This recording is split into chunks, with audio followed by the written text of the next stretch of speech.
ਸਤਿ ਸ਼੍ਰੀ ਅਕਾਲ, ਤੁਸੀਂ ਵੇਖ ਰਹੇ ਹੋ ਸਾਂਝਾ ਟੀਵੀ। ਮੈਂ ਹਾਂ ਤੁਹਾਡੇ ਨਾਲ ਪ੍ਰਵਾਨੀ ਅਨੇਜਾ ਤੇ peace care Puneet and Parvani show ਵਿੱਚ ਤੁਹਾਡਾ ਸਵਾਗਤ ਹੈ। ਮੇਰੇ ਨਾਲ ਨੇ ਪੁਨੀਤ। ਸੋ ਅੱਜ ਅਸੀਂ ਪੁਨੀਤ ਪੀਸ ਕੇਅਰ ਵਿੱਚ ਕਿਸ ਟੌਪਿਕ ਤੇ ਗੱਲ ਕਰਨੀ ਹੈ? ਕਿ ਮੈਂ ਤਾਂ ਅੱਜ ਬਲੈਂਕ ਆ, ਮੈਨੂੰ ਲੱਗ ਰਿਹਾ ਕਿ ਸਾਡੇ ਕੋਲ ਕੋਈ ਟੌਪਿਕ ਹੀ ਨਹੀਂ ਹੈਗਾ ਗੱਲ ਕਰਨ ਨੂੰ। ਨਹੀਂ, ਐਕਚੁਅਲੀ ਨਾ ਇਹ ਇਦਾਂ ਕਹਿ ਰਹੇ ਆ, ਟੌਪਿਕ ਇਹਨਾਂ ਕੋਲ ਜ਼ਿਆਦਾ ਹੈ, ਚੂਜ਼ ਨਹੀਂ ਕਰ ਪਾ ਰਹੇ ਹੈਗੇ। ਐਕਚੁਅਲੀ ਵੀ ਆਰ ਨੰਬ है ना। मतलब जो आजकल दी सिचुएशन चल रही है, जो सिनेरियो चल रहा है ना, ਉਹਨੂੰ ਦੇਖ ਕੇ ਮਾਈਂਡ ਦੇ ਵਿੱਚ ਥੋੜੀ ਜਿਹੀ ਨੈਗੇਟਿਵ ਥਾਟਸ ਇੰਨੇ ਜ਼ਿਆਦਾ ਆ ਰਹੇ ਹੈ, ਇੰਨੀ ਜ਼ਿਆਦਾ ਕਹੀਏ ਕਿ ਮਾਯੂਸੀਅਤ ਜੀ ਲੱਗਦੀ ਹੈ ਨਾ ਹਰ ਪਾਸੇ।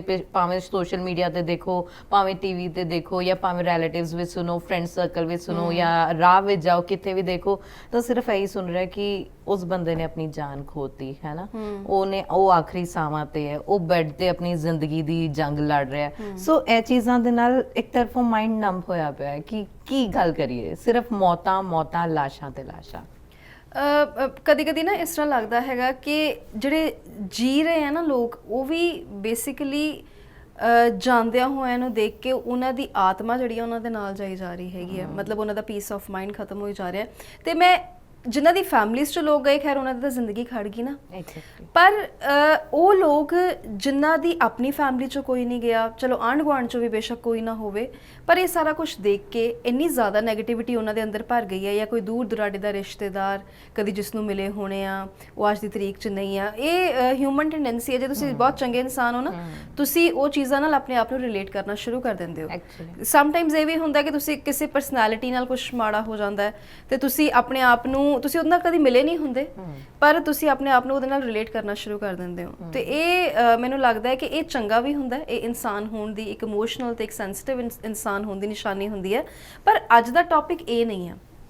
ਅੱਜ ਅਸੀਂ ਇਸ ਤੇ ਗੱਲ ਨਹੀਂ ਕਰ ਰਹੇ, ਅੱਜ ਅਸੀਂ ਆਪਣੀ ਨਮਨੈਸ ਤੇ ਗੱਲ ਨਹੀਂ ਕਰ ਰਹੇ, ਅੱਜ ਅਸੀਂ ਇਹ ਗੱਲ ਨਹੀਂ ਕਰ ਰਹੇ ਕਿ ਕਿੰਨੇ ਲੋਕ ਮਰ ਰਹੇ ਆ, ਕਿ ਇਹ ਤੁਸੀਂ ਸਾਡੇ ਸਾਰੇ ਖਬਰਾਂ ਵਾਲੇ ਪ੍ਰੋਗਰਾਮਸ ਦੇ ਵਿੱਚ ਤੁਹਾਨੂੰ ਅਸੀਂ ਅਪਡੇਟ ਕਰਦੇ ਰਹੀਦਾ ਹੈਗਾ।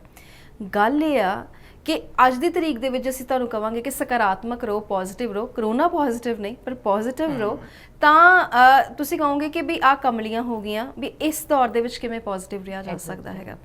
ਦੇਖੋ, ਇੱਥੇ ਪ੍ਰਵਚਨ ਨਹੀਂ ਆ, ਇੱਥੇ ਕੋਈ ਮਹਾਰਾਜ ਨਹੀਂ ਬੈਠੇ ਹੋਏ ਜਿਹੜੇ ਕਿ ਵੱਡੀਆਂ ਵੱਡੀਆਂ ਗੱਲਾਂ ਕਰਨਗੇ।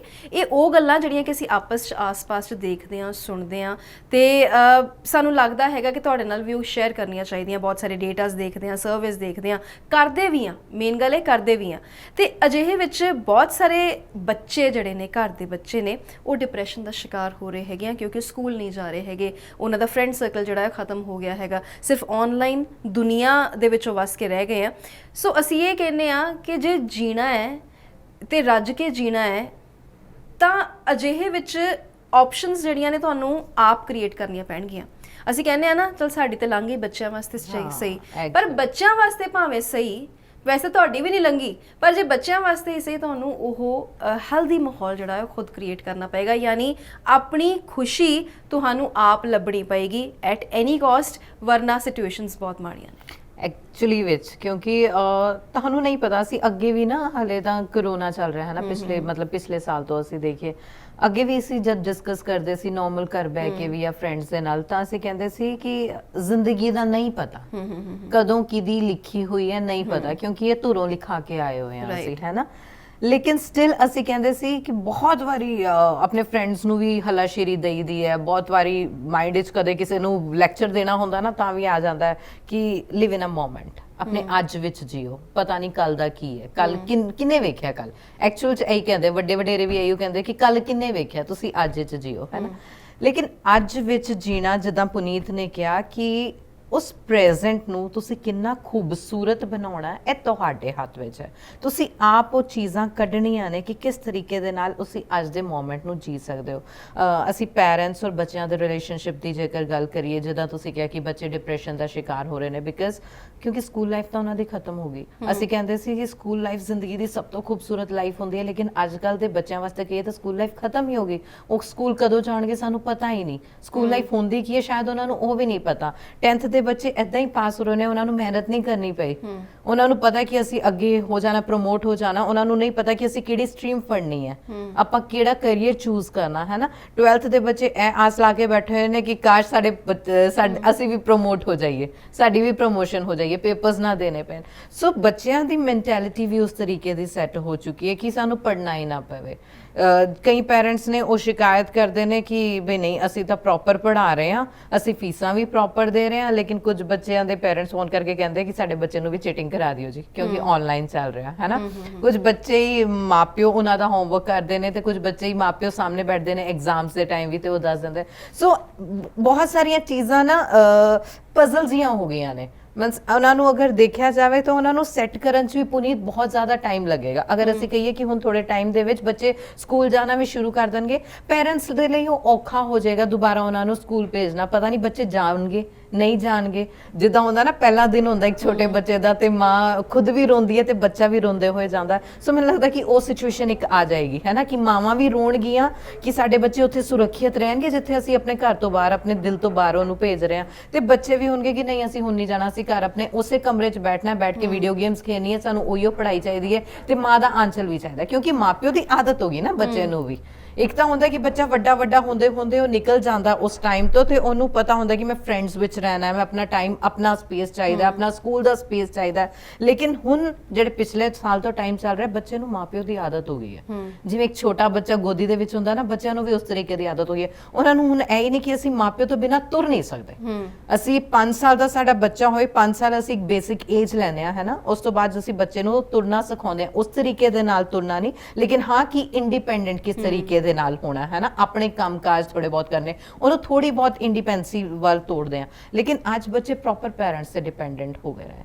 ਸੋ ਅੱਜ ਦੇ ਦੌਰ ਦੇ ਵਿੱਚ ਕਿਸ ਤਰੀਕੇ ਦੇ ਨਾਲ ਉਹਨਾਂ ਨੂੰ ਚਲਾਉਣਾ ਹੈ, ਕਿਸ ਤਰੀਕੇ ਦੇ ਨਾਲ ਉਹਨਾਂ ਨੂੰ ਖੁਸ਼ ਕਰਨਾ ਹੈ, ਉਹਨਾਂ ਨੂੰ ਕਿਸ ਤਰੀਕੇ ਦੇ ਨਾਲ ਟੈਕਲ ਕਰਨਾ ਹੈ, ਇੱਕ ਪੈਰੈਂਟਸ ਦੇ ਲਈ ਕਹਿੰਦਾ ਪੈਰੈਂਟ ਬਣਨਾ ਬਹੁਤ ਔਖਾ ਹੁੰਦਾ, ਬਹੁਤ ਵੱਡੀ ਰਿਸਪੌਂਸਿਬਿਲਿਟੀ ਹੈ। ਲੇਕਿਨ ਅੱਜ ਪੈਰੈਂਟ ਦੇ ਲਈ ਇੱਕ ਚੈਲੰਜਿੰਗ ਦੌਰ ਆ ਗਿਆ ਪੈਰੈਂਟਸ ਦੇ ਲਈ, ਕਿ ਅਸੀਂ ਆਪਣੇ ਬੱਚਿਆਂ ਨੂੰ ਕਿਸ ਤਰੀਕੇ ਦੇ ਨਾਲ ਫਿਜ਼ੀਕਲੀ ਪਲੱਸ ਮੈਂਟਲੀ ਹੈਲਥ ਉਹਨਾਂ ਦੀ ਸਟੇਬਲ ਰੱਖੀਏ। ਸਭ ਤੋਂ ਮੇਨ ਹੈ ਉਹਨਾਂ ਦੀ ਮੈਂਟਲ ਹੈਲਥ ਕਿਸ ਤਰੀਕੇ ਨਾਲ ਸਟੇਬਲ ਰੱਖੀਏ, ਉਹਨਾਂ ਨੂੰ ਕਿਸ ਤਰੀਕੇ ਦੇ ਨਾਲ ਖੁਸ਼ ਰੱਖੀਏ ਅਸੀਂ। ਸੋ ਪੈਰੈਂਟਸ ਨੂੰ ਇਹ ਚੀਜ਼ਾਂ ਦੇਖਣੀਆਂ ਪੈਣਗੀਆਂ, ਜਿਹੜੇ ਵਰਕਿੰਗ ਵੀ ਨੇ, ਆਪ ਵੀ ਨੈਗੇਟਿਵ ਹੋ ਰਹੇ ਨੇ, ਉਹਨਾਂ ਦੇ ਨੈਗੇਟਿਵ ਥਾਟਸ ਵੀ ਆ ਰਹੇ ਨੇ। ਅਸੀਂ ਹਰ ਚੀਜ਼ ਨਾਲ ਅਗਰੀ ਕਰਦੇ ਹਾਂ ਕਿਉਂਕਿ ਅਸੀਂ ਵੀ ਪੈਰੈਂਟਸ ਹਾਂ, ਅਸੀਂ ਵੀ ਵਰਕਿੰਗ ਹਾਂ, ਸਾਡੇ ਦਿਮਾਗ 'ਚ ਵੀ ਉਹੀਓ ਥਾਟਸ ਆਉਂਦੇ ਨੇ ਆਪਣੇ ਬੱਚਿਆਂ ਨੂੰ ਲੈ ਕੇ, ਆਪਣੇ ਪਰਿਵਾਰ ਨੂੰ ਲੈ ਕੇ, ਖੁਦ ਨੂੰ ਲੈ ਕੇ ਵੀ ਬਹੁਤ ਨੈਗੇਟਿਵਿਟੀ ਹੁੰਦੀ ਹੈ। ਕਈ ਵਾਰ ਤੁਹਾਡਾ ਵਰਕ ਐਨਵਾਇਰਨਮੈਂਟ ਹੁੰਦਾ, ਤੁਹਾਡਾ ਸੋਸ਼ਲ ਐਨਵਾਇਰਨਮੈਂਟ ਇਸ ਤਰੀਕੇ ਦਾ ਹੁੰਦਾ, ਔਰ ਅੱਜ ਤਾਂ ਸੋਸ਼ਲ ਐਨਵਾਇਰਨਮੈਂਟ ਹੀ ਉਹਦੇ ਵਿੱਚ ਹੀ, ਹਵਾ ਦੇ ਵਿੱਚ ਹੀ ਨੈਗੇਟਿਵਿਟੀ ਘੁੰਮ ਰਹੀ ਹੈ। ਸੋ ਉਹ ਚੀਜ਼ਾਂ ਤੁਸੀਂ ਦੇਖਣੀਆਂ ਨੇ ਕਿ ਕਿਸ ਤਰੀਕੇ ਦੇ ਨਾਲ ਬੱਚਿਆਂ ਨੂੰ ਪੋਜ਼ਿਟਿਵ ਰੱਖੀਏ, ਬੱਚਿਆਂ ਦੇ ਨਾਲ ਕਿੱਦਾਂ ਟਾਈਮ ਸਪੈਂਡ ਕਰੀਏ, ਉਹਨਾਂ ਦੇ ਨਾਲ ਕੀ ਗੱਲਾਂ ਕਰੀਏ। ਜੇਕਰ ਸਾਡੀ ਗੁਰਬਾਣੀ ਵਿੱਚ ਦੇਖਿਆ ਜਾਏ ਤਾਂ ਕਿੰਨੀਆਂ ਸਾਖੀਆਂ ਇਸ ਤਰੀਕੇ ਦੀਆਂ ਨੇ ਜਿਹੜੀਆਂ ਸਾਡੀਆਂ ਦਾਦੀਆਂ ਨਾਨੀਆਂ ਪੁਨੀਤ ਸਾਨੂੰ ਸੁਣਾਉਂਦੀਆਂ ਆਉਂਦੀਆਂ ਸੀਗੀਆਂ। ਸੋ ਸਾਖੀਆਂ ਤੇ ਡਿਪੈਂਡ ਹੋਈਏ, ਉਹਨਾਂ ਸਾਖੀਆਂ ਨੂੰ ਪੜ੍ਹੀਏ ਦੁਬਾਰਾ ਤੋਂ, ਉਹਨਾਂ ਨੂੰ ਵਿਚਾਰੀਏ, ਉਹਨਾਂ ਨੂੰ ਸੁਣੀਏ, ਉਹਨਾਂ ਤੋਂ ਬਹੁਤ ਪੋਜ਼ਿਟਿਵਿਟੀ ਮਿਲੇਗੀ। ਕਹਿੰਦੇ ਕਿ ਇੱਕ ਗੁਰਬਾਣੀ ਪੜ੍ਹ ਕੇ, ਬੁੱਕਸ ਪੜ੍ਹ ਕੇ ਬਹੁਤ ਪੋਜ਼ਿਟਿਵ ਔਰਾ ਆਉਂਦਾ। ਸੋ ਅੱਜ ਟਾਈਮ ਹੈ ਕਿ ਜਿਹੜੇ ਬੱਚੇ ਕਿਤਾਬੀ ਸਕੂਲ ਦੀਆਂ ਕਿਤਾਬਾਂ ਤਾਂ ਪੜ੍ਹ ਹੀ ਰਹੇ ਨੇ, ਲੇਕਿਨ ਪੈਰੈਂਟਸ ਨੂੰ ਜਿਹੜੀਆਂ ਆਪਣੀ ਰੋਜ਼ਮਰਾ ਦੀ ਜ਼ਿੰਦਗੀ ਦੀ, ਆਪਣੀ ਜ਼ਿੰਦਗੀ ਤੋਂ ਜੂਝੀ ਹੋਈ ਜ਼ਿੰਦਗੀ ਦੀਆਂ ਕਹਾਣੀਆਂ ਨੇ ਨਾ, ਜਿਹੜੀ ਨਾਨੀ ਦਾਦੀ ਨੇ ਸਾਡੀਆਂ ਮਾਵਾਂ ਨੂੰ ਸੁਣਾਈਆਂ ਹੋਣੀਆਂ ਨੇ, ਉਹ ਟਾਈਮ ਹੈ ਬੱਚਿਆਂ ਨੂੰ ਸੁਣਾਉਣ ਦਾ, ਕਿਉਂਕਿ ਉਹਦੇ 'ਚ ਬਹੁਤ ਜ਼ਿੰਦਾ ਦਿਲੀ ਹੁੰਦੀ ਸੀ, ਬਹੁਤ ਪੋਜ਼ਿਟਿਵਿਟੀ ਹੁੰਦੀ ਸੀ। ਦੱਸਿਆ ਜਾਂਦਾ ਸੀ ਕਿ ਅਗਰ ਯੋਧਿਆਂ ਨੇ ਸ਼ਹਾਦਤ ਵੀ ਪਾਈ ਹੈ ਤਾਂ ਉਹਦੇ ਵਿੱਚ ਵੀ ਇੱਕ ਪੋਜ਼ਿਟਿਵਿਟੀ ਹੁੰਦੀ ਸੀ ਕਿ ਕਿਸ ਤਰੀਕੇ ਦੇ ਨਾਲ, ਹੈ ਨਾ, ਸਾਡੀ ਕੌਮ ਨੇ ਵੀ ਕਿਸ ਤਰੀਕੇ ਦੇ ਨਾਲ ਸ਼ਹਾਦਤ ਦਿੱਤੀ ਹੈ, ਉਹਦੇ ਵਿੱਚ ਵੀ ਇੱਕ ਪੋਜ਼ਿਟਿਵਿਟੀ। ਸੋ ਉਹ ਗੱਲਾਂ ਕਰਨ ਦਾ ਟਾਈਮ ਆ ਗਿਆ ਕਿ ਕਿਸ ਤਰੀਕੇ ਦੇ ਨਾਲ ਅਸੀਂ ਪੋਜ਼ਿਟਿਵ ਹੋਈਏ। ਇਹਨਾਂ ਸਾਰੀਆਂ ਗੱਲਾਂ ਨੂੰ ਸੁਣ ਕੇ ਇਦਾਂ ਲੱਗਦਾ ਹੈਗਾ ਕਿ ਜੇ ਅਸੀਂ ਕਰੋਨਾ ਦੇ ਸਾਈਡ ਇਫੈਕਟਸ ਤੋਂ ਬਚਣਾ ਆ ਤਾਂ ਸਾਨੂੰ ਜੜ੍ਹਾਂ ਨਾਲ ਜੁੜਨਾ ਪਏਗਾ ਵਾਪਸ। ਸਾਨੂੰ ਪਲੇ ਸਟੇਸ਼ਨ ਛੱਡ ਕੇ ਕੈਰਮ ਤੇ ਵਾਪਸ ਆਉਣਾ ਪਏਗਾ। ਸਾਨੂੰ ਫੋਨ ਵਾਲੀ ਲੂਡੋ ਤੇ ਛੱਡ ਕੇ ਸਾਨੂੰ ਹੱਥ 'ਚ ਗੀਟੇ ਜਿਹੜੇ ਨੇ ਉਹ ਘੁਮਾਉਣੇ ਪੈਣਗੇ। ਸਾਨੂੰ ਬੱਚਿਆਂ ਦੇ ਨਾਲ ਉਸ ਤਰ੍ਹਾਂ ਟਾਈਮ ਸਪੈਂਡ ਕਰਨਾ ਪਏਗਾ ਜਿਹੜਾ ਕਿ ਅਸੀਂ ਪਹਿਲਾਂ ਕਰਦੇ ਹੁੰਦੇ ਸੀ, ਜਦੋਂ ਸਿਰਫ ਟੀਵੀ ਸੀ। ਤੇ ਟੀਵੀ ਵੀ ਅਸੀਂ ਪਹਿਲਾਂ ਹੁੰਦਾ ਸੀ ਨਾ ਕਿ ਟੀਵੀ ਨਹੀਂ ਦੇਖਣਾ, ਇੰਨਾ ਜ਼ਿਆਦਾ ਟੀਵੀ ਨਹੀਂ ਦੇਖਣਾ, ਅੱਖਾਂ ਨਹੀਂ ਖਰਾਬ ਹੋ ਜਾਣੀਆਂ। ਅੱਜ ਦੀ ਤਰੀਕ ਵਿੱਚ ਅਸੀਂ ਬੱਚਿਆਂ ਨੂੰ ਕਹਿੰਦੇ ਤੂੰ ਟੀਵੀ ਦੇਖ ਲੈ, ਫੋਨ ਛੱਡ ਦੇ, ਕਿਉਂਕਿ ਉਹ ਬਹੁਤ ਕਲੋਜ਼ ਹੁੰਦਾ। ਸੋ ਅਜਿਹੇ ਵਿੱਚ ਅੱਛਾ ਅਸੀਂ ਸਿਰਫ ਬੱਚਿਆਂ ਦੀ ਖੁਸ਼ੀ ਦੀ ਗੱਲ ਨਹੀਂ ਕਰ ਰਹੇ, ਵੀ ਅਸੀਂ ਰਿਲੇਟ ਜ਼ਰੂਰ ਕਰਾਂਗੇ ਬਾਕੀ ਚੀਜ਼ਾਂ ਵੀ ਨਾਲ, ਸਿਰਫ ਬੱਚਿਆਂ ਦੀ ਖੁਸ਼ੀ ਦੀ ਗੱਲ ਨਹੀਂ ਕਰ ਰਹੇ। ਇੱਕ ਚੀਜ਼ ਨਾ ਬਹੁਤ ਸਾਰੇ ਲੋਕ ਕਹਿੰਦੇ ਆ, ਪਰ ਉਹ ਚੀਜ਼ ਮਾਵਾਂ ਨੂੰ, ਖਾਸ ਕਰਕੇ ਲੇਡੀਜ਼ ਨੂੰ ਚੀਜ਼ ਸਮਝ ਨਹੀਂ ਆਉਂਦੀ। ਉਹ ਇਹ ਹੁੰਦੀ ਹੈ ਕਿ ਤੁਸੀਂ ਜਿੰਨੀ ਦੇਰ ਤੱਕ ਖੁਦ ਖੁਸ਼ ਨਹੀਂ ਹੋ ਨਾ, ਤੁਸੀਂ ਕਿਸੇ ਹੋਰ ਨੂੰ ਖੁਸ਼ ਨਹੀਂ ਰੱਖ ਸਕਦੇ। ਹਾਲਾਂਕਿ ਜੇ ਅਸੀਂ ਕਿਸੇ ਮਾਂ ਦੀ ਗੱਲ ਕਰਾਂਗੇ, ਇਹ ਗੱਲ ਥੋੜੀ ਬਹੁਤ ਨਹੀਂ ਟੁੱਕਦੀ ਹੋਏਗੀ, ਪਰ ਇੱਕ ਗੱਲ ਜ਼ਰੂਰ ਦੇਖਿਓ ਕਿ ਜਦੋਂ ਤੁਸੀਂ ਆਪ ਖੁਸ਼ ਹੋ, ਤੁਹਾਡੀ ਪਰਵਰਿਸ਼ ਵੀ ਉਸ ਵਿੱਚ ਵੀ ਤੁਸੀਂ ਜਿਹੜੇ ਚੇਂਜਸ ਨੇ ਉਹ ਜ਼ਰੂਰ ਦੇਖੋਗੇ। ਯਾਨੀ ਜੇ ਤੁਸੀਂ ਆਪ ਦੇ ਵਾਸਤੇ ਵਕਤ ਨਹੀਂ ਕੱਢ ਰਹੇ, ਜੇ ਤੁਸੀਂ ਆਪ ਖੁਸ਼ ਨਹੀਂ ਹੋ, ਜੇ ਤੁਸੀਂ ਆਪ ਹੀ ਇਸ ਪੂਰੇ ਮਾਹੌਲ ਨੂੰ ਲੈ ਕੇ ਡਿਪਰੈਸ਼ਨ 'ਚੋਂ, ਦੇਖੋ ਮਾਹੌਲ ਨੂੰ ਲੈ ਕੇ ਦੁਖੀ ਹੋਣਾ, ਕੋਈ ਗਲਤ ਕਰੇ ਉਸ ਦੇ ਬਾਰੇ ਆਵਾਜ਼ ਚੱਕਣਾ ਤੇ ਉਸ ਚੀਜ਼ ਨੂੰ ਲੈ ਕੇ ਬਹਿ ਜਾਣਾ, ਇਹ ਅਲੱਗ-ਅਲੱਗ ਗੱਲਾਂ ਹੈਗੀਆਂ। ਤੁਸੀਂ ਜੇ ਕਿਸੇ ਚੀਜ਼ ਨੂੰ ਲੈ ਕੇ ਦੁਖੀ ਹੈਗੇ ਹੋ, ਤੁਹਾਨੂੰ ਪਤਾ ਹੈ ਮਾਹੌਲ ਇਦਾਂ ਦਾ ਹੈਗਾ, ਜਿਵੇਂ ਮੈਂ ਇੱਕ ਜੇ ਜਰਨਲਿਸਟ ਹੈਗੀ ਆ ਤੇ ਮੈਂ ਇਹ ਵੀ ਕੰਮ ਹੈ, ਦੁਖੀ ਵੀ ਹੋ ਰਹੀ ਹਾਂ, ਪਰ ਇਸ ਸਭ ਲਈ ਜੋ ਲੈਕ ਆਫ ਰਿਸੋਰਸਿਸ ਲਈ ਜੋ ਜ਼ਿੰਮੇਵਾਰ ਹੈ, ਮੈਂ ਉਹਨਾਂ ਤੋਂ ਸਵਾਲ ਵੀ ਕਰ ਰਹੀ ਹਾਂ, ਹੈ ਨਾ।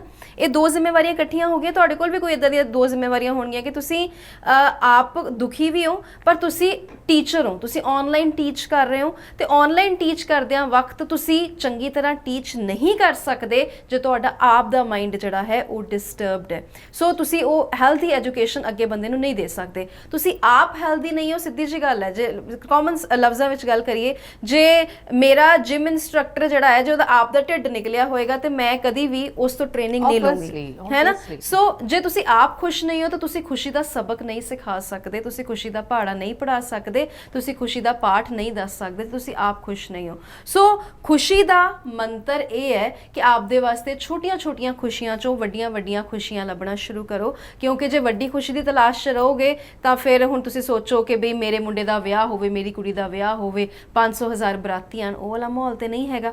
ਚੀਜ਼ਾਂ ਜਿਹੜੀਆਂ ਨੇ ਉਹ ਸਟੇਕ ਤੇ ਲੱਗੀਆਂ ਹੋਈਆਂ ਨੇ। ਹੁਣ ਤੁਹਾਨੂੰ ਮੈਂ ਇੱਕ ਗੱਲ ਦੱਸਦੀ ਹਾਂ, ਇੱਕ ਮੈਂ ਅੱਜ ਵੀ ਉਸ ਦਾ ਜ਼ਿਕਰ ਕੀਤਾ ਸੀ ਕਿਤੇ ਪ੍ਰੋਗਰਾਮ ਦੇ ਵਿੱਚ, ਪ੍ਰੋਗਰਾਮ ਵੀ ਛੇਤੀ ਆਏਗਾ।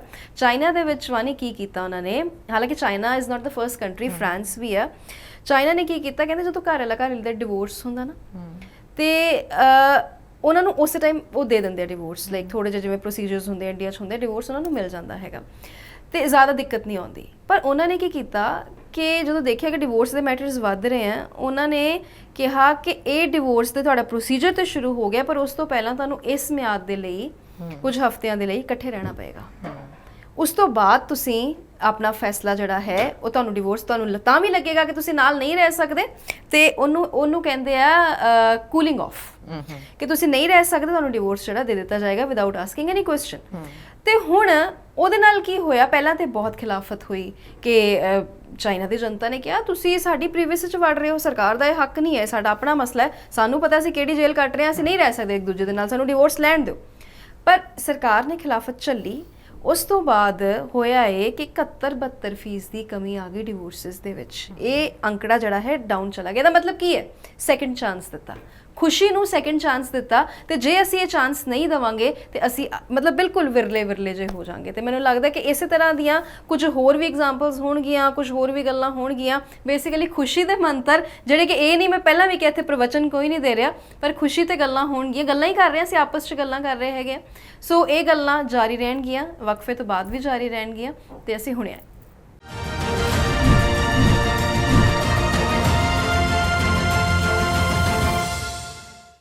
ਬ੍ਰੇਕ ਤੋਂ ਬਾਅਦ ਤੁਹਾਡਾ ਸਵਾਗਤ ਕਰਦੇ ਹਾਂ ਜੀ। ਤੁਸੀਂ ਵੇਖ ਰਹੇ ਹੋ ਪੀ ਸਕੁਆਇਰ, ਯਾਨੀ ਕਿ ਪੁਨੀਤ ਐਂਡ ਪ੍ਰਭਵਾਨੀ ਸ਼ੋ। ਤੇ ਅੱਜ ਗੱਲਾਂ ਖੁਸ਼ੀਆਂ ਦੀਆਂ ਚੱਲ ਰਹੀਆਂ ਨੇ। ਮਾਹੌਲ ਨਹੀਂ ਕਿ ਅਸੀਂ ਖੁਸ਼ੀ ਮਨਾ ਸਕੀਏ, ਪਰ ਅਜਿਹਾ ਮਾਹੌਲ ਉਕੇਰਨਾ ਪਏਗਾ ਜਿਸ 'ਚ ਖੁਸ਼ ਰਹਿ ਸਕੀਏ। ਕਿਉਂ ਵਾਨੀ?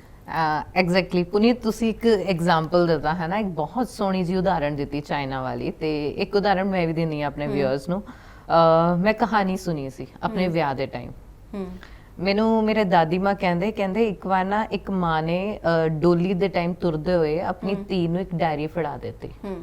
ਤੇ ਉਹ ਕਹਿੰਦੀ, ਉਹ ਬਲੈਂਕ ਡਾਇਰੀ ਸੀ, ਤੇ ਉਹ ਕਹਿੰਦੀ ਕਿ ਦਾਦੀ ਮਾਂ ਇਹ ਡਾਇਰੀ ਕਿਉਂ? ਕਹਿੰਦੇ ਕਿ ਇਸ ਡਾਇਰੀ ਦੇ ਵਿੱਚ ਨਾ ਜਿਹੜੇ ਤੁਹਾਡੇ ਦੋਹਾਂ ਦੇ ਬਹੁਤ ਸੋਹਣੇ ਜ਼ਿੰਦਗੀ ਦੇ ਨਾ ਹੁਣ ਮੋਮੈਂਟਸ ਆਣਗੇ, ਤੇਰੀ ਨਵੀਂ ਜ਼ਿੰਦਗੀ ਸ਼ੁਰੂ ਹੋ ਰਹੀ ਹੈ, ਬਹੁਤ ਸਾਰੇ ਮੋਮੈਂਟਸ ਇੱਦਾਂ ਦੇ ਹੋਣਗੇ, ਤੁਸੀਂ ਬਹੁਤ ਖੁਸ਼ ਹੋਵੋਗੇ, ਤੇ ਬਹੁਤ ਸਾਰੇ ਮੋਮੈਂਟਸ ਇੱਦਾਂ ਦੇ ਵੀ ਹੋਣਗੇ ਤੁਹਾਡੇ ਦੋਵਾਂ 'ਚ ਖਟਾਸ ਹੋਏਗੀ। ਲੇਕਿਨ ਇਸ ਡਾਇਰੀ ਦੇ ਵਿੱਚ ਉਹ ਮੋਮੈਂਟਸ ਲਿਖਣਾ, ਡੇਟਸ ਦੇ ਨਾਲ ਮੈਂਸ਼ਨ ਕਰਨਾ ਜਦੋਂ ਤੁਸੀਂ ਦੋਵੇਂ ਬਹੁਤ ਖੁਸ਼ ਸੀ, ਮਤਲਬ ਆਪਣੇ ਹੈਪੀ ਮੋਮੈਂਟਸ ਇਸ ਡਾਇਰੀ ਦੇ ਵਿੱਚ ਸ਼ੇਅਰ ਕਰੀ। ਉਹ ਹੋਇਆ। ਉਸ ਤੋਂ ਬਾਅਦ 1 ਸਾਲ ਬਾਅਦ ਉਹ ਰੋਂਦੇ ਰੋਂਦੇ ਕੁੜੀ ਘਰ ਆ ਜਾਂਦੀ ਹੈ। ਘਰ ਆਂਦੀ ਹੈ ਤੇ ਉਹਦੀ ਦਾਦੀ ਪੁੱਛਦੀ ਕੀ ਹੋਇਆ? ਉਹ ਕਹਿੰਦੀ ਕਿ ਮੈਂ ਡਿਵੋਰਸ ਲੈਣਾ, ਮੈਂ ਨਹੀਂ ਰਹਿਣਾ, ਕਿ ਮੇਰੀ ਨਹੀਂ ਨਿਭਦੀ। ਦਾਦੀ ਕਹਿੰਦੀ ਮੈਂ ਤੈਨੂੰ ਇੱਕ ਡਾਇਰੀ ਦਿੱਤੀ ਸੀ ਕਹਿੰਦੇ ਹਾਂ ਦਿੱਤੀ ਸੀ। ਕਹਿੰਦੇ ਉਹ ਡਾਇਰੀ ਕਿੱਥੇ ਹੈ? ਕਹਿੰਦੇ ਮੇਰੇ ਬੈਗ 'ਚ। ਕਹਿੰਦੇ ਤੂੰ ਉਹਦੇ 'ਚ ਲਿਖਿਆ ਸੀ ਜੋ ਮੈਂ ਤੈਨੂੰ ਕਿਹਾ ਸੀ? ਕਹਿੰਦੇ ਹਾਂ ਮੈਂ ਲਿਖਿਆ ਸੀ। ਤੇ ਕਹਿੰਦੇ ਉਹ ਡਾਇਰੀ ਖੋਲ ਤੇ ਇੱਕ ਵਾਰੀ ਰਾਤੀ ਸੌਣ ਤੋਂ ਪਹਿਲਾਂ ਨਾ ਕੱਲੀ ਜਦ ਬੈਠੀ ਹੋਏਗੀ ਉਹ ਡਾਇਰੀ ਪੜ੍ਹੀ। ਉਹ ਡਾਇਰੀ ਦੇ ਵਿੱਚ ਉਹਨੇ ਆਪਣੇ ਹੈਪੀ ਮੋਮੈਂਟ ਸ਼ੇਅਰ ਕੀਤੇ ਹੋਏ ਸੀ ਆਪਣੀ ਲਾਈਫ ਤੇ। ਉਹ ਡਾਇਰੀ ਪੜ੍ਹਦੀ ਹੈ ਤੇ ਡਾਇਰੀ ਦੇ ਸਿਰਫ 2-3 ਪੰਨੇ ਬਚੇ ਹੁੰਦੇ ਨੇ, ਬਾਕੀ ਜਿਹੜੇ ਵਰਕੇ ਨੇ ਉਹ ਸਾਰੇ ਭਰੇ ਹੁੰਦੇ ਨੇ ਔਰ ਉਹ ਖੁਸ਼ੀਆਂ ਦੇ ਨਾਲ ਭਰੇ ਹੁੰਦੇ ਨੇ। ਜਿਸ ਟਾਈਮ ਉਹ ਡਾਇਰੀ ਪੜ੍ਹਦੀ ਹੈ ਨਾ ਤੇ ਅਖੀਰਲੇ 2-3 ਵਰਕੇ ਰਹਿ ਜਾਂਦੇ ਨੇ, ਉਹ ਰੋਣਾ ਸ਼ੁਰੂ ਕਰ ਦਿੰਦੀ ਹੈ ਤੇ ਰਾਤ ਦੇ ਹੀ ਸਮੇਂ 'ਚ ਆਪਣੀ ਦਾਦੀ ਦੇ ਕਮਰੇ ਚਲੀ ਜਾਂਦੀ ਹੈ। ਜਾ ਕੇ ਦਾਦੀ ਨੂੰ ਗਲਵੱਕੜੀ ਪਾਉਂਦੀ ਹੈ ਤਾਂ ਕਹਿੰਦੀ ਦਾਦੀ ਕਿ ਮੈਨੂੰ ਇੰਨੀ ਜੀ ਗੱਲ ਵਿੱਚ ਹੀ ਸਮਝ ਆ ਗਿਆ ਕਿ ਮੈਂ ਕੀ ਕਰਨਾ ਤੇ ਮੈਂ ਕੀ ਗਵਾਉਣ ਚੱਲੀ ਸੀ। ਯਾਨੀ ਕਿ ਜ਼ਿੰਦਗੀ ਦੇ ਖੁਸ਼ੀਆਂ ਦੇ ਪਲ ਤੁਹਾਡੇ ਹੱਥ 'ਚ ਹੁੰਦੇ ਆ। ਇੱਕ ਛੋਟੀ ਜੀ ਗਲਤੀ, ਛੋਟਾ ਜਿਹਾ ਰੋਸਾ, ਛੋਟਾ ਜਿਹਾ ਗੁੱਸਾ, ਉਹ ਜਿਹੜੇ ਇੰਨੇ ਸਾਰੇ ਹੈਪੀ ਮੋਮੈਂਟਸ ਹੁੰਦਾ ਨਾ ਉਹਨਾਂ ਨੂੰ ਸਪੋਇਲ ਕਰ ਦਿੰਦਾ, ਉਹਨਾਂ ਨੂੰ ਖਰਾਬ ਕਰ ਦਿੰਦਾ। ਮਤਲਬ ਪਲੀਜ਼ ਕੰਟੀਨਿਊ। ਇਹ ਹਾਸਾ ਤੇ ਰੋਣਾ ਦੋਵੇਂ ਸੀ। ਮਿਕਸਡ ਰਿਐਕਸ਼ਨਸ ਹੋ ਜਾਂਦੇ ਆ ਕਦੀ ਕਦੀ, ਬਟ ਦੈਟ ਇਜ਼ ਫਾਈਨ। ਪਤਾ ਕੀ ਗੱਲ ਆ ਜਿਹੜੇ ਮਿਕਸਡ ਰਿਐਕਸ਼ਨਸ ਆ ਨਾ ਸਾਨੂੰ ਸੇਵ ਵੀ ਕਰ ਜਾਂਦੇ ਆ ਕਿਤੇ ਨਾ ਕਿਤੇ। ਅਸੀਂ ਹਮੇਸ਼ਾ ਇਹ ਗੱਲ ਕਹਿਣ ਦੀ ਕੋਸ਼ਿਸ਼ ਜ਼ਰੂਰ ਕਰਦੇ ਆ ਕਿ ਰੋਣ ਦਾ ਦਿਲ ਕਰ ਰਿਹਾ ਨਾ ਰੋਕੋ ਨਾ ਰੋ ਲਓ, ਹੱਸਣ ਦਾ ਦਿਲ ਕਰ ਰਿਹਾ ਰੋਕੋ ਨਾ ਹੱਸ ਲਓ। ਜੇ ਭਾਰਤ 'ਚ ਡੈਮੋਕ੍ਰੇਸੀ ਮਿਲੀ ਹੈ ਤੇ ਘੱਟੋ ਘੱਟ ਬਾਕੀ ਚੀਜ਼ਾਂ 'ਚ ਜੇ ਸਰਕਾਰਾਂ ਵੱਲੋਂ ਉਸਦੇ ਫਾਇਦੇ ਸਾਨੂੰ ਨਹੀਂ ਮਿਲ ਪਾ ਰਹੇ ਤੇ ਘੱਟੋ ਘੱਟ ਅਸੀਂ ਆਪ ਨੂੰ ਆਪ ਦੇ ਫਾਇਦੇ ਤਾਂ ਦੇ ਹੀ ਲਈਏ ਨਾ। ਕਿਉਂਕਿ ਖੁਸ਼ੀਆਂ ਜਿਹੜੀਆਂ ਨੇ ਅੱਜ ਕੱਲ੍ਹ ਵਾਕਈ ਲੱਭਣੀਆਂ ਪੈਂਦੀਆਂ ਐਂਡ ਸਮਟਾਈਮ ਸਾਡੇ ਸਾਹਮਣੇ ਹੁੰਦੀਆਂ, ਪਰ ਅਸੀਂ ਇੰਨੇ ਨੈਗੇਟਿਵ ਹੋਏ ਹੁੰਦੇ ਆ ਕਿ ਸਾਨੂੰ ਉਹ ਖੁਸ਼ੀਆਂ ਜਿਹੜੀਆਂ ਉਹ ਨਜ਼ਰ ਹੀ ਨਹੀਂ ਆਉਂਦੀਆਂ ਹੈਗੀਆਂ। ਸਾਡੇ ਸਾਹਮਣੇ ਖੁਸ਼ੀ ਪਈ ਹੁੰਦੀ ਆ, ਸਾਡਾ ਨਿੱਕਾ ਬੱਚਾ, ਸਾਡੇ ਕੁਝ ਪੁਰਾਣੇ ਮੂਮੈਂਟਸ, ਸਾਡੀ ਪੁਰਾਣੀ ਐਲਬਮ, ਸਾਡੇ 'ਚ ਕੋਈ ਨਾ ਕੋਈ ਹੁਨਰ ਹੁੰਦਾ। ਅਸੀਂ ਲਿਖਣਾ ਪਸੰਦ ਕਰਦੇ ਹੁੰਦੇ ਆ, ਅਸੀਂ ਗਾਉਣਾ ਪਸੰਦ ਕਰਦੇ ਹੁੰਦੇ ਆ। ਸਾਡੇ ਕੋਲ ਬਹੁਤ ਸਾਰੀਆਂ ਚੀਜ਼ਾਂ ਹੁੰਦੀਆਂ ਜੋ ਕਿ ਜਿਹੜੀਆਂ ਕਿ ਪੈਸੇ ਨਾਲ ਨਹੀਂ ਆਉਣੀਆਂ, ਜਿਹੜੀਆਂ ਕਿ ਸਾਨੂੰ ਉੱਥੇ ਬੈਠਿਆਂ ਹੀ ਖੁਸ਼ ਕਰ ਸਕਦੀਆਂ ਹੈਗੀਆਂ। ਕਿਸੇ ਆਪਣੇ ਨਾਲ ਫੋਨ ਤੇ ਗੱਲਬਾਤ, ਕਿਸੇ ਸਹੇਲੀ ਨਾਲ ਗੱਲ, ਆਪਣੀ ਮਾਂ ਨਾਲ ਗੱਲ, ਆਪਣੇ ਪਿਓ ਨਾਲ ਗੱਲ, ਆਪਣੇ ਭਰਾ ਨਾਲ ਗੱਲ। ਬਹੁਤ ਕੋਈ ਅਜਿਹੀ ਮਤਲਬ ਮੈਂ ਕਹੂੰਗੀ ਕਿ ਬਈ ਕਰੋੜਾਂ ਦੀ ਅਜਿਹੀ ਜਾਇਦਾਦ ਕਈ ਵਾਰੀ ਉਹ ਚੀਜ਼ ਦੀ ਖੁਸ਼ੀ ਨਹੀਂ ਦਿੰਦੀ ਜਿਹੜੀਆਂ ਛੋਟੀਆਂ ਛੋਟੀਆਂ ਮੂਵਮੈਂਟਸ ਦੇ ਦਿੰਦੀਆਂ ਹੈਗੀਆਂ। ਸੋ ਅਜਿਹੇ ਵਿੱਚ ਨਾਲੇ ਇਹ ਚੀਜ਼ ਨਾ ਕਰੋਨਾ ਕਾਲ ਨੇ, ਆ ਬਲੈਕ ਫੰਗਸ, ਤਾਓ ਤੇ ਇਹ ਸਾਰੀਆਂ ਚੀਜ਼ਾਂ ਨੇ ਨਾ ਸਾਨੂੰ ਇੱਕ ਚੀਜ਼ ਸਮਝਾ ਦਿੱਤੀ ਆ ਕਿ ਮਟੀਰੀਅਲਿਸਟਿਕ ਚੀਜ਼ਾਂ ਨਾ ਜਿੰਨੀਆਂ ਮਰਜ਼ੀ ਇਕੱਠੀਆਂ ਕਰ ਲਓ, ਵੀ ਜਦੋਂ ਕੁਦਰਤ ਨੇ ਆਪਣੇ ਤੇ ਆਉਣਾ ਹੈ ਨਾ ਉਦੋਂ ਉਸਨੇ ਕਿਸੇ ਨੂੰ ਬਖਸ਼ਣਾ ਨਹੀਂ ਹੈਗਾ। ਤੇ ਜਿਹੜੀਆਂ ਮੈਨੂੰ ਜੋ ਲੱਗਦਾ, ਮੈਨੂੰ ਨਹੀਂ ਪਤਾ, ਮੈਂ ਨਾ ਅੰਧ ਵਿਸ਼ਵਾਸ 'ਚ ਬਿਲੀਵ ਕਰਦੀ ਹਾਂ ਕਿ ਮਰਨ ਤੋਂ ਬਾਅਦ ਕੀ ਹੋਏਗਾ, ਦੂਜਾ ਜਨਮ ਹੁੰਦਾ, ਕੋਈ ਮਿਆਉ ਬਣਦਾ, ਕੋਈ ਬਾਊ ਬਣਦਾ। I don't believe in such stuff. ਪਰ ਇਹ ਗੱਲ ਜ਼ਰੂਰ ਹੈਗੀ ਆ ਕਿ ਜੇ ਤੁਹਾਡੇ ਕੋਲ ਤੁਹਾਡੀਆਂ ਖੁਸ਼ੀਆਂ ਨਾ ਉਹ ਤੁਹਾਡੇ ਤੋਂ ਕੋਈ ਖੋ ਨਹੀਂ ਸਕਦਾ ਐਕਚੁਅਲੀ। ਔਰ ਉਹ ਖੁਸ਼ੀਆਂ ਤੁਹਾਡੇ ਅੱਜ ਵਿੱਚ ਹੈ, ਉਹ ਖੁਸ਼ੀਆਂ ਤੁਹਾਡੇ ਕੋਲ ਨੇ, ਤੁਹਾਡੇ ਚੁਗਿਰਦੇ ਵਿੱਚ ਨੇ, ਤੁਹਾਡੇ ਆਲੇ ਦੁਆਲੇ 'ਚ। ਆਪਾਂ ਇਹ ਨਹੀਂ ਕਹਿਣਾ ਕਿ ਆਪਾਂ ਕੱਲ ਤੋਂ ਖੁਸ਼ ਰਹਿਣ ਦੀ ਕੋਸ਼ਿਸ਼ ਕਰਾਂਗੇ, ਆਪਾਂ ਰਾਈਟ ਨਾਓ ਆਪਾਂ ਅੱਜ ਨੂੰ ਜੀਣਾ ਹੈਗਾ, ਕਿਉਂਕਿ ਅਗਲਾ ਮੋਮੈਂਟ ਸਮਝ ਨਹੀਂ ਆ ਰਹੀ ਐਕਚੁਅਲੀ। ਸਾਨੂੰ ਬਹੁਤ ਅਨਸਰਟਨ ਹੋ ਗਿਆ, ਨਹੀਂ ਪਤਾ ਅੱਜ ਕੱਲ ਬਹੁਤ ਜ਼ਿਆਦਾ ਅਨਸਰਟਨ ਹੋ ਗਿਆ ਐਕਚੁਅਲੀ। ਨਹੀਂ ਪਤਾ, ਕਿਸੇ ਨੂੰ ਵੀ ਨਹੀਂ ਪਤਾ ਕਿ ਅੱਜ ਸਵੇਰੇ ਤੁਸੀਂ ਆਪਣੇ ਮਦਰ ਦੇ ਨਾਲ ਗੱਲ ਕੀਤੀ ਹੈ, ਕੱਲ ਤੁਸੀਂ ਹੋਵੋ ਨਾ ਹੋਵੋ। ਮਤਲਬ ਤੁਹਾਨੂੰ ਇਹੀ ਨਹੀਂ ਪਤਾ ਕਿ ਅਗਲੀ ਕਾਲ ਕਦੋਂ ਹੋਵੇਗੀ। ਜਦ ਕਾਲ ਆਉਂਦੀ ਹੈ ਰਾਤੀ, ਕਈ ਵਾਰ ਲੇਟ ਕਾਲ ਆਏ, ਮਤਲਬ ਮੇਰੇ ਨਾਲ ਇਹ ਹਾਲ ਹੁੰਦਾ ਹੈ ਕਿ ਰਾਤੀ 10-10:30 ਵਜੇ ਮੇਰੀ ਸਿਸਟਰ ਕਾਲ ਕਰਦੀ ਹੈ ਤਾਂ ਮੈਂ ਡਰ ਜਾਂਦੀ ਹਾਂ ਕਿ ਇਸ ਟਾਈਮ ਕਿਉਂ ਕਾਲ ਕੀਤੀ ਹੈ, ਕਿ ਅਕਸਰ ਤੇਰੀ ਕਾਲ ਨਹੀਂ ਆਉਂਦੀ, ਇਸ ਟਾਈਮ ਕਿਉਂ ਕਾਲ ਕੀਤੀ ਹੈ, ਸਭ ਠੀਕ ਹੈ, ਪਹਿਲਾ ਸਵਾਲ ਇਹ ਹੁੰਦਾ।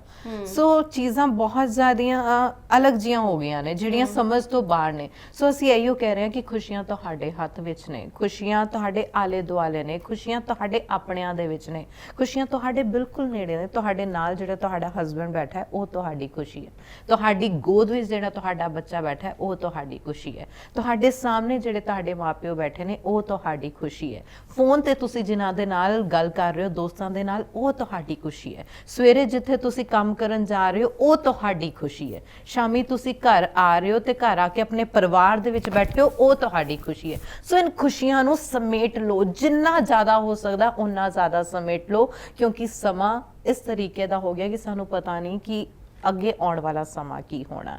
ਅਸੀਂ ਗੱਲ ਕਰ ਰਹੇ ਹਾਂ ਕਿ ਕਈ ਵਾਰ ਪੁਨੀਤ ਕੁਛ ਰਿਸ਼ਤੇ ਇਦਾਂ ਦੇ ਵੀ ਹੁੰਦੇ ਆ ਜਿਨ੍ਹਾਂ ਨੂੰ ਮਤਲਬ ਅੱਜ ਮੈਂ ਕਵਾਂਗੀ ਅਗਰ ਤੁਹਾਡੀ ਨਹੀਂ ਬਣਦੀ ਨਾ ਕਿਸੇ ਦੇ ਨਾਲ ਵੀ, ਫੋਰ ਐਗਜ਼ਾਮਪਲ ਕਿਸੇ ਨਾਲ ਵੀ ਮਤਲਬ XYZ ਕਿਸੇ ਨਾਲ ਵੀ ਤੁਹਾਡੀ ਨਹੀਂ ਬਣਦੀ, ਇੱਕ ਨੂੰਹ ਦੀ ਸੱਸ ਨਾਲ ਨਹੀਂ ਬਣਦੀ, ਸੱਸ ਦੀ ਨੂੰਹ ਨਾਲ ਨਹੀਂ ਬਣਦੀ, ਨਨਾਣ ਭਰਜਾਈ ਦੀ ਨਹੀਂ ਬਣਦੀ, ਜਾਂ ਪੈਰੈਂਟਸ ਬੱਚਿਆਂ ਦੀ ਵੀ ਨਹੀਂ ਬਣਦੀ, ਭਰਾ ਦੀ ਨਹੀਂ ਬਣਦੀ, ਕਈ ਵਾਰੀ ਹੈ ਨਾ ਨਹੀਂ ਬਣਦੀ, ਉਹਦੇ ਕਰਕੇ ਤੁਸੀਂ ਦੂਜੇ ਰਿਸ਼ਤਿਆਂ ਨੂੰ ਨਾ ਆਪਣਾ ਉਹਨਾਂ ਨੂੰ ਇਰੀਟੇਟ ਕਰੋ, ਦੂਜੇ ਰਿਸ਼ਤਿਆਂ ਤੇ ਉਸ ਤੇ ਹਾਵੀ ਨਾ ਹੋਣ ਦਿਓ, ਹੈ ਨਾ। ਇੱਕ ਨਹੀਂ ਬਣ ਰਹੀ, ਤੁਹਾਡੀ ਵਾਈਬਸ ਨਹੀਂ ਆ ਰਹੀਆਂ, ਦੋਨੋਂ ਤਰਫੋਂ ਤੁਹਾਡੀ ਨੈਗੇਟਿਵਿਟੀ ਹੈ, ਸੋ ਆਪਣੀ ਰਿਸਪੌਂਸਿਬਿਲਿਟੀਜ਼ ਨਿਭਾਓ, ਲੈਟ ਇਟ ਵੀ ਕਰ ਦਿਓ, ਲੇਕਿਨ ਖੁਸ਼ ਰਹੋ, ਉਹਨਾਂ ਨੂੰ ਵੀ ਖੁਸ਼ ਰੱਖਣ ਦੀ ਕੋਸ਼ਿਸ਼ ਕਰੋ, ਖੁਦ ਵੀ ਖੁਸ਼ ਰਹੋ। ਪਹਿਲਾਂ ਤਾਂ ਕੋਸ਼ਿਸ਼ ਹੈ ਕਰੋ ਕਿ ਜਿਹੜੇ ਰਿਸ਼ਤੇ ਉਲਝੇ ਹੋਏ ਨੇ ਉਹ ਸੁਲਝ ਜਾਣ, ਜਿਹੜੇ ਧਾਗਿਆਂ ਵਿੱਚ ਟੈਂਗਲਸ ਪਏ ਹੋਏ ਨੇ ਉਹ ਧਾਗੇ ਖੁੱਲ ਜਾਣ ਤੇ ਚੰਗੀ ਤਰੀਕੇ ਦੇ ਨਾਲ ਉਹਨਾਂ ਦੇ ਵਿੱਚ ਮੋਤੀ ਪਰੋਏ ਜਾਣ, ਉਹ ਮੋਤੀ ਖੁਸ਼ੀਆਂ ਦੇ ਹੋਣ। ਉਹ ਕਹਿੰਦੇ ਆ ਨਾ ਕਿ ਮੈਨੂੰ ਕਦੀ ਕਦੀ ਜਿਵੇਂ ਆਪਾਂ ਕੋਈ ਦੋਸਤ ਮਿੱਤਰ ਸਾਰੇ ਕੋਈ ਗੇਮਸ ਹੀ ਖੇਡਦੇ ਹੁੰਦੇ ਆ, ਕਦੀ ਕੋਈ ਮਤਲਬ ਉਲਝੇ ਸਵਾਲ ਵਿੱਚ ਪੁੱਛ ਰਹੇ ਹੁੰਦੇ ਆ, ਅੱਛਾ ਦੱਸ ਤੇਰੀ ਆਖਰੀ ਇੱਛਾ ਕੀ ਹੋਏਗੀ। ਤੇ ਮਤਲਬ ਮੇਰੇ ਜੇ ਮੈਨੂੰ ਹਮੇਸ਼ਾ ਕੋਈ ਪੁੱਛਦਾ ਹੈ ਨਾ, ਜਦੋਂ ਆਪਾਂ ਨਿੱਕੇ ਹੁੰਦੇ ਸੀ, ਅੱਛਾ ਜੀਨੀ ਸੇ 3 ਵਿਸ਼ੇਸ ਮੰਗੋ, ਤੇ ਉਹ ਬਾਅਦ 3 ਵਿਸ਼ੇਸ ਕਹਿੰਦੇ ਹੁੰਦੇ ਸੀ ਕਿ ਵੀ ਮੇਰੇ ਕੋ ਆਈਸਕ੍ਰੀਮ ਵਾਲਾ ਪੇੜ ਚਾਹੀਏ, ਤੇ ਮਤਲਬ ਆਪਣੀ ਉਮਰ ਦੇ ਹਿਸਾਬ ਨਾਲ। ਤੇ ਹੁਣ ਮੈਚੋਰਿਟੀ ਲੈਵਲ ਇਹ ਕਹਿੰਦਾ ਹੈ ਬਾਰ-ਬਾਰ ਜਾਣਾ, ਚੀਜ਼ਾਂ ਕਵਰ ਕਰਨਾ, ਹਸਪੀਟਲਸ 'ਚ ਜਾਣਾ, ਇਹ ਸਭ ਕੁਝ ਦੇਖ ਕੇ, ਲੋਕਾਂ ਦੀ ਬੇਵਸੀ ਦੇਖ ਕੇ ਸਵਾਲ ਦਾ ਜਵਾਬ ਸਿਰਫ ਇੰਨਾ ਹੀ ਨਿਕਲਦਾ ਹੈਗਾ ਕਿ I want to die with no regrets. ਮੈਂ ਬਹੁਤ ਪਿਆਰ ਨਾਲ ਤੇ ਬਿਨਾਂ ਕਿਸੇ ਪਛਤਾਵੇ ਦੇ ਮਰਨਾ ਚਾਹੁੰਦੀ ਹਾਂ। ਮੈਂ ਉਸ ਵਕਤ ਬਹੁਤ ਪਿਆਰ 'ਚ ਹੋਵਾਂ, ਮੈਂ ਮੇਰੇ ਅੰਦਰ ਇੰਨਾ ਕੁ ਪਿਆਰ ਹੋਵੇ, ਮੇਰੇ ਅੰਦਰ ਇੰਨੀ ਨਿਮਰਤਾ ਹੋਵੇ ਜਦੋਂ ਮੈਂ ਜਾਵਾਂ। ਤੇ ਹਾਲਾਂਕਿ ਮੈਂ ਮਰਨ ਦੀ ਗੱਲ ਕੋਈ ਕਰਨਾ ਨਹੀਂ ਚਾਹੁੰਦੀ, ਪਰ ਇਹ ਗੱਲ ਹੈ ਕਿ ਮੇਰੀ ਜ਼ਿੰਦਗੀ 'ਚ ਕੋਈ ਪਛਤਾਵਾ ਨਾ ਹੋਏ ਕਿ ਮੈਂ ਇਹ ਨਹੀਂ ਕੀਤਾ, ਮੈਂ ਕਿਸੇ ਦਾ ਦਿਲ ਦੁਖਾਇਆ, ਮੈਂ ਵਕਤ ਰਹਿੰਦਿਆਂ ਉਹਨੂੰ ਮਨਾ ਸਕਦੀ ਸੀ, ਉਹ ਮੇਰੇ ਨਾਲ ਅੱਜ ਵੀ ਰੁੱਸਿਆ ਹੋ। ਇੱਦਾਂ ਦਾ ਮੈਨੂੰ ਕੋਈ ਰਿਗਰੈਟ ਨਹੀਂ ਚਾਹੀਦਾ। ਮੈਨੂੰ ਇਹ ਵੀ ਰਿਗਰੈਟ ਨਹੀਂ ਚਾਹੀਦਾ ਕਿ ਮੈਂ 2 ਦਿਨ ਪਹਿਲਾਂ ਸੋਚਿਆ ਸੀ ਮੈਂ ਆਈਸਕ੍ਰੀਮ ਖਾਣੀ ਹੈ, ਮੈਂ ਆਈਸਕ੍ਰੀਮ ਨਹੀਂ ਖਾਧੀ ਤੇ ਮੈਂ ਪਹਿਲਾਂ ਮਰ ਗਈ। ਮੈਨੂੰ ਇੱਦਾਂ ਦਾ ਵੀ ਕੋਈ ਰਿਗਰੈਟ ਨਹੀਂ ਚਾਹੀਦਾ। So I want to die without any regret. ਤੇ ਜੇ ਇਹ ਸੋਚ ਕੇ, ਅਖੀਰਲੀ ਬੁਰਕੀ ਸੋਚ ਕੇ, ਜੇ ਤੁਸੀਂ ਹਰ ਬਾਈਟ ਨੂੰ ਚੱਖੋਗੇ ਨਾ ਕਿ ਇਹ ਅਖੀਰਲੀ ਬੁਰਕੀ ਆ, ਤੇ ਰੋਟੀ ਦਾ ਸਵਾਦ ਹੀ ਹੋਰ ਹੋਏਗਾ।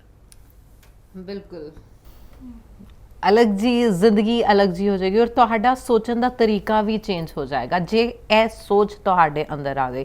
ਔਰ ਮਤਲਬ ਤੁਸੀਂ ਆਪਣੇ ਅੰਦਰ ਨਾ ਉਹ ਪਲ ਦੇ ਵਿੱਚ ਹੀ, ਉਹ ਸੈਕਿੰਡਸ ਦੇ ਵਿੱਚ ਹੀ ਉਹ ਚੇਂਜਸ ਦੇਖੋਗੇ ਕਿ ਤੁਹਾਨੂੰ ਲੱਗੇਗਾ ਯਾਰ ਮੈਂ ਇੰਨੇ ਟਾਈਮ ਤੋਂ ਕੀ ਕਰ ਰਿਹਾ ਸੀ, ਮੈਂ ਇੰਨੇ ਸਾਲਾਂ ਤੋਂ ਕੀ ਕਰ ਰਿਹਾ ਸੀ। ਮਤਲਬ ਸਾਰੇ ਪਾਸੇ ਪੋਜ਼ਿਟਿਵਿਟੀ, ਖੁਸ਼ੀਆਂ ਹੀ ਖੁਸ਼ੀਆਂ।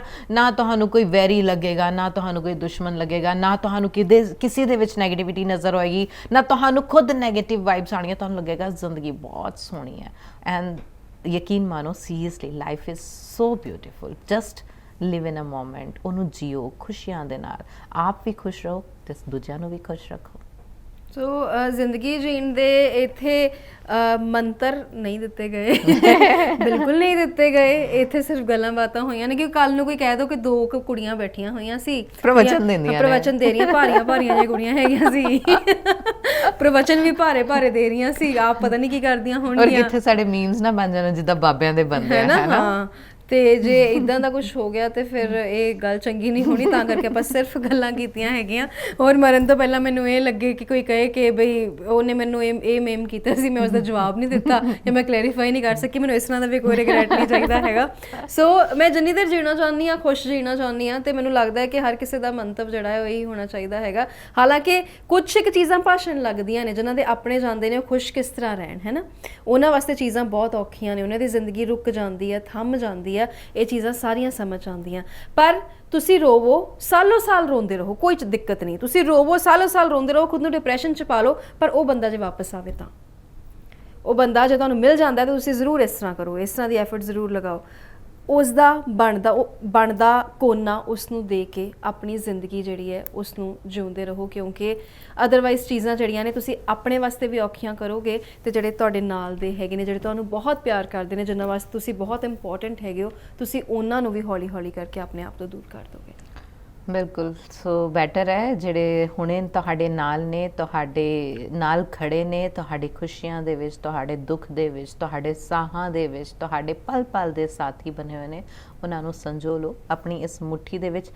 ਕੈਦ ਨਾ ਕਰੋ, ਕਿਉਂਕਿ ਰਿਸ਼ਤਿਆਂ ਨੂੰ, ਪਿਆਰ ਨੂੰ ਕਦੇ ਕੈਦ ਨਹੀਂ ਕੀਤਾ ਜਾਂਦਾ, ਖੁਸ਼ੀਆਂ ਨੂੰ ਕਦੇ ਕੋਈ ਕੈਦ ਨਹੀਂ ਕਰ ਸਕਦਾ। ਖੁਸ਼ੀਆਂ ਇੱਕ ਸਮਾਂ ਵਾਂਗ ਹੁੰਦੀਆਂ ਤੇ ਸਮੇਂ ਨੂੰ ਕੋਈ ਕੈਦ ਕਰਕੇ ਨਹੀਂ ਰੱਖ ਸਕਦਾ। ਸਮੇਂ ਨੂੰ ਅਸੀਂ ਜੀ ਸਕਦੇ ਹਾਂ, ਸੋ ਬੈਟਰ ਹੈ ਉਸ ਨੂੰ ਜੀਓ।